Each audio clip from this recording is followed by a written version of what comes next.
Hello, welcome to the Talking Michigan Transportation Podcast. Today, I'm talking with a frequent guest, Joanne Muller of Axios Mobility.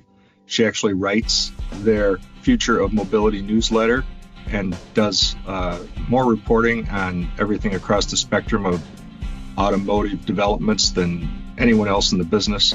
Lots of things to cover today. Interested in some efforts by some automakers to make electric vehicles more affordable, what they're trying to do, even as federal policies have created a bit of a lull in the market, how public policy at the federal level will affect the development of autonomous vehicles, which are typically electric vehicles, and what that means to that future, whether it's slowing down and again is just in a lull, or whether or not we're going to see that roaring soon enough. And then some safety concerns related to mobility overall, but especially with the advent of more robotaxis on the roads and those kinds of things. So Joanne, as always, has done reporting on all those topics and had a lot of great things to say, and I hope you enjoy the conversation. So again, I'm with Joanne Muller of Axios Mobility. She writes the Future of Mobility newsletter, which is a must-read for anybody that's interested in all things going on in the automotive sector today. Changes fast and furious, and I guess from my thinking, the hardest working person in automotive journalism. So thanks for taking time to do this, Joanne. Good to be here, Jeff. Thanks for having me. So first, I wanted to talk about a story you had a couple of weeks ago about automakers and their efforts to make electric vehicles more affordable. There's a lot of headwinds at the federal level with the administration policies, yet some big folks like Ford are still committed to this, and they're trying to find ways to get them into the homes of middle-class people, like Ford did in its original incarnation more than 100 years ago.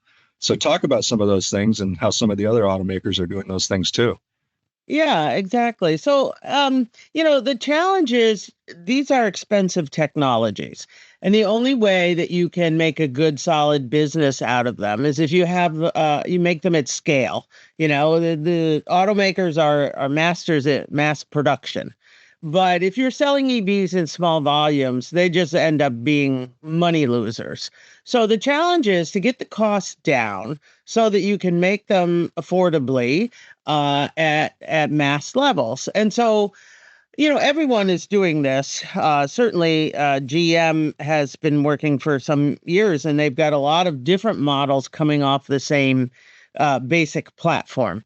Ford is now starting over basically on its EV efforts, and they have designed a low-cost platform that will mostly be used for vehicles at the entry level of the market, the lower end.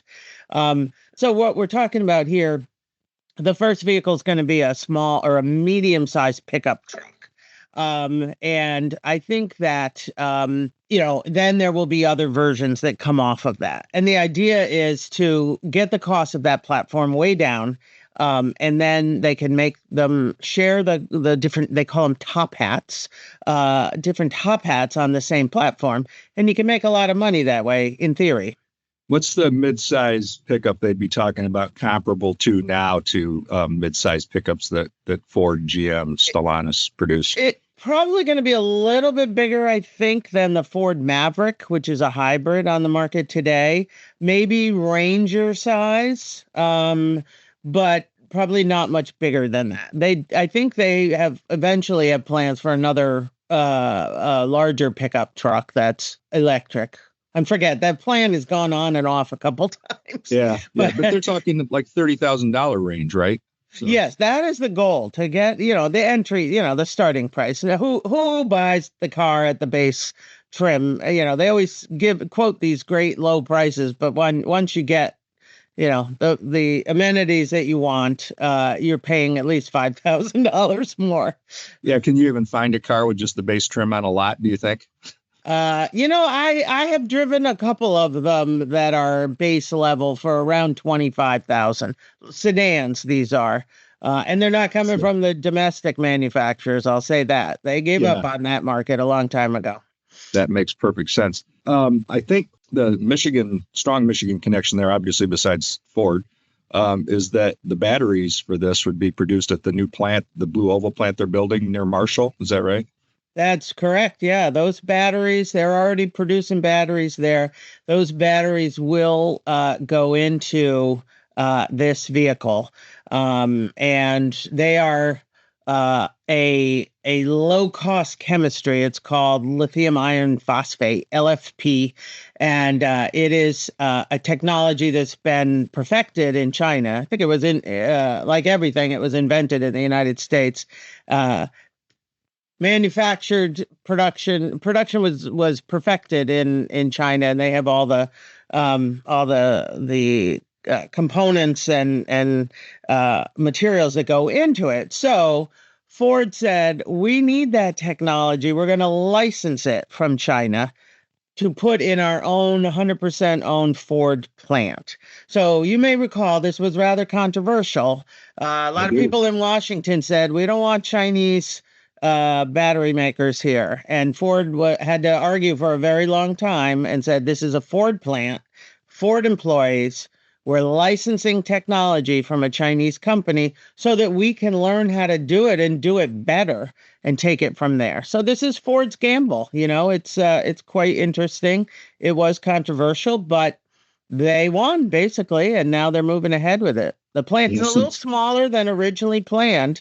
You may recall the state had provided some incentives based on a number of jobs to be created there. Because demand for EVs is lower than expected, they've sort of scaled back the plant a little bit for now. But they didn't bail out completely, and they did some pretty hardcore lobbying and negotiations in D.C. to get it this far. And I think, I mean, it's impressive what they did to keep things somewhat on track. Do you think that I mean, crystal ball again, I always ask you this, but is there a bet that people will prefer a well-equipped battery-powered car over a gas metal if the price is right? Is that a good bet, do you think? I think it could be, yes. Anyone who's driven an electric car will realize how much more pleasant it is. It's faster, it's comfortable, it's well-grounded. Pardon me? It's quiet. It's quiet for sure.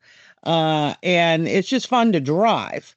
There are some hiccups that still need to be worked out. Charging is always, the number one thing, but even that has gotten a lot better. So all things being equal, if you had two $30,000 cars, one that you never had to go to the gas station for, and one that you did, Ford's bet is that you'll go for the electric. And I personally think it's a good bet, but that's a gigantic asterisk there, is that they have to deliver a car that is $30,000 or less that's electric. And, they have yet to prove they can do that. So that still could be a challenge, yeah. But I think you hit on another point that has been the stumbling block for many people, obviously, is range anxiety.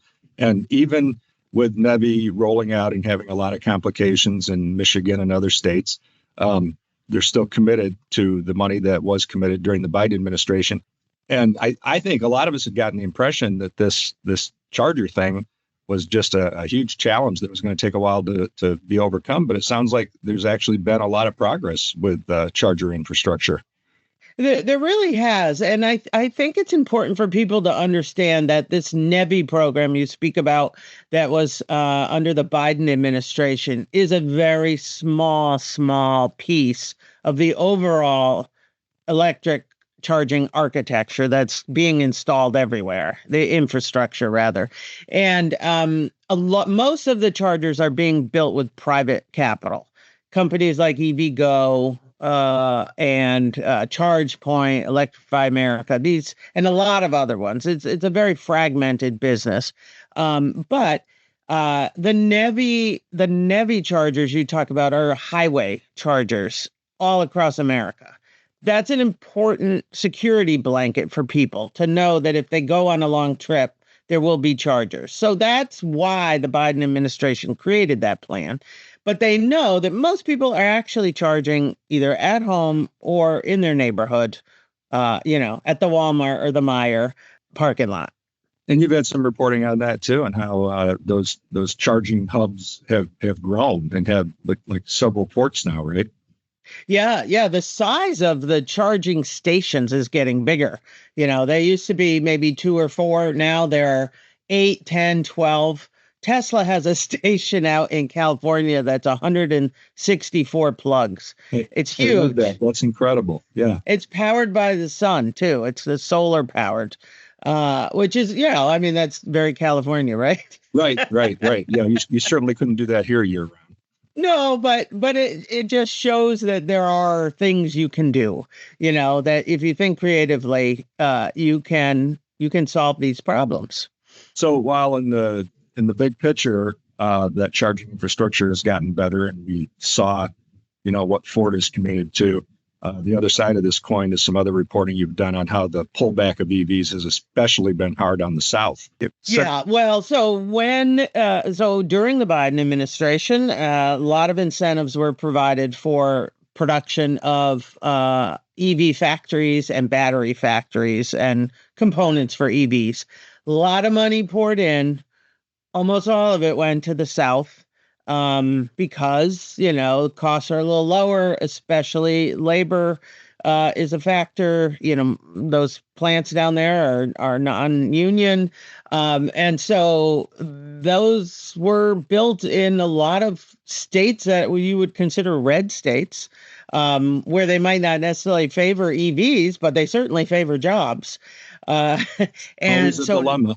Yeah, yeah. And so now those states are the ones that are seeing a lot of interruptions or cancellations of factories. And, that is, if it hasn't happened yet, it will be happening in those states. So, it just shows how incentives, government policy can really cause big swings in investments.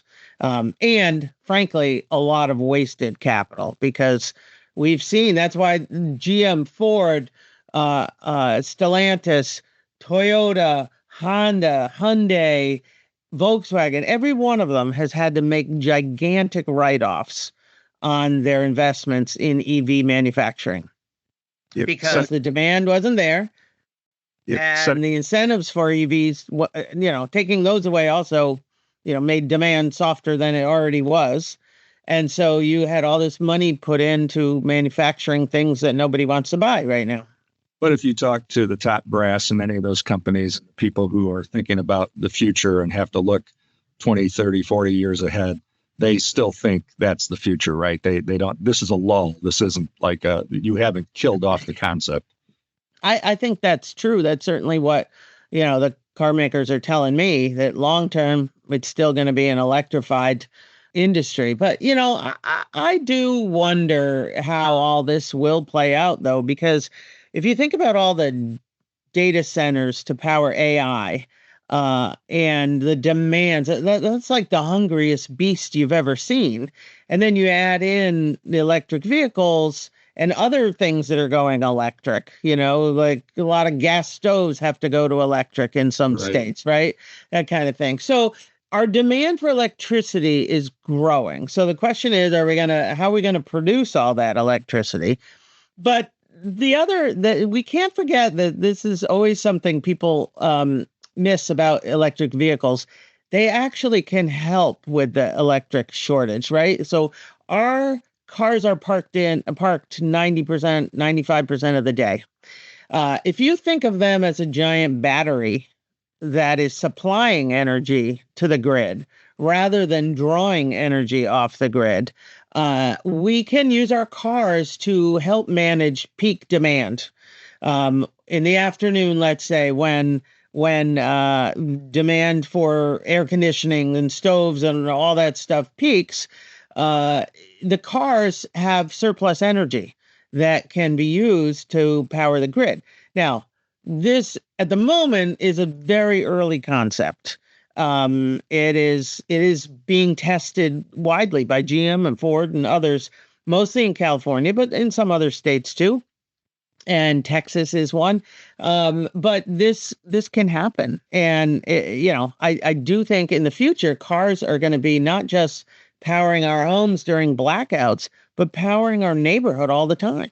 You've got an electric storage facility sitting in your garage. Exactly. Yeah. Yeah. school buses are another great example, right? Yeah, that's it. Yes. School Yes. buses need big batteries, but they only drive around for an hour a day, and then they're sitting there. They could power an entire school system. Yeah, there's a lot they could do between the morning and the afternoon. Right. Yeah. Yeah. Yeah. Please stay tuned. We'll be back with more Talking Michigan Transportation right after this.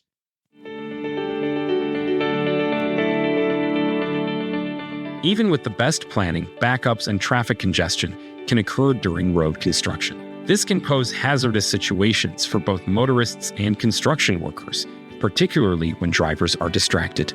Motorists are more likely than workers to be killed or injured in work zone-related incidents. Additionally, the leading causes of all work zone-related crashes are distracted driving and speeding. So it's crucial to do your part in ensuring the safety of both drivers and focusing on your most important task, safe driving. Slow down and stay focused.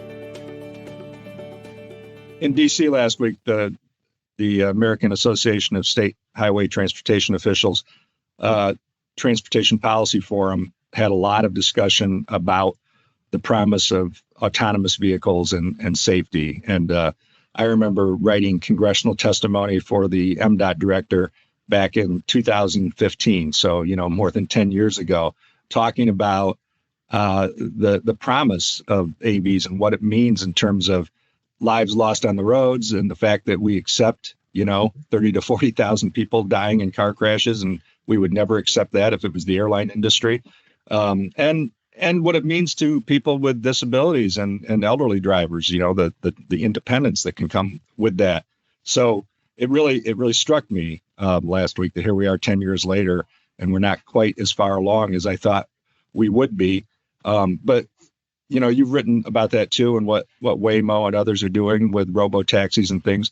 And again, I always say, whenever there's a crash or close to a crash, it gets all kinds of headlines like, automated vehicle involved in a crash. It's like almost always it was human error, right? It wasn't actually the robot's fault. So talk about that and what your reporting is showing you. Yeah. Yeah. Well, I do think we hold robots to a higher standard than humans. But also, this is such new technology. We don't know what we don't know. And an example of that just happened last weekend in Austin, Texas, where sadly there was a mass shooting. And a Waymo robotaxi was on its way to pick up a passenger in the vicinity and encountered a blocked road and did what it thought it should do, which was make a U-turn, turn around, not go into a dangerous spot. They didn't know what was going on there. They just saw the road was blocked, so it turned around. Well, as it was turning around, an ambulance came up trying to get through to get to the scene. And the robotaxi's trained in that situation to stop and yield. Well, it had two competing instructions there: make a U-turn or yield. And so what it did was it just stopped crosswise in the middle of the street. And it blocked the ambulance. It blocked the ambulance, and it blocked the whole street. And it turned out a police officer had to come and, in communication with Waymo, had to get in, disengage the robot, and drive the car away. This is not something that the algorithms probably anticipated, what to do when there's a mass shooting. There was a power outage, a mass power outage in San Francisco, and a bunch of robotaxis just stopped because they didn't know what to do. So we don't know what we don't know until we encounter it. And even though there's a lot of simulation, they use AI to try to imagine every possible scenario. But even the best AI system can't imagine everything. So the point is that we are at the first pitch of the first inning with this technology, and it has great promise. It could be a World Series champ, yeah. but we don't know yet, right? And so the question is, how much are we willing to be the guinea pigs as this is being rolled out? But all things being, somewhat normal. What's normal anymore? Yeah, well, I know that you believe, and I believe that setting aside all those various scenarios that you're talking about everyday driving on the road, a computer is a better driver than a human. We all think we're great drivers, but nobody else is. But they don't have road rage. They don't drink. They don't do drugs. I mean, there's all kinds of reasons to think the computer is going to be a safer driver, right? Yes and no. I mean, I believe in the promise for sure. And I believe that they can do what we train them to do very, very well.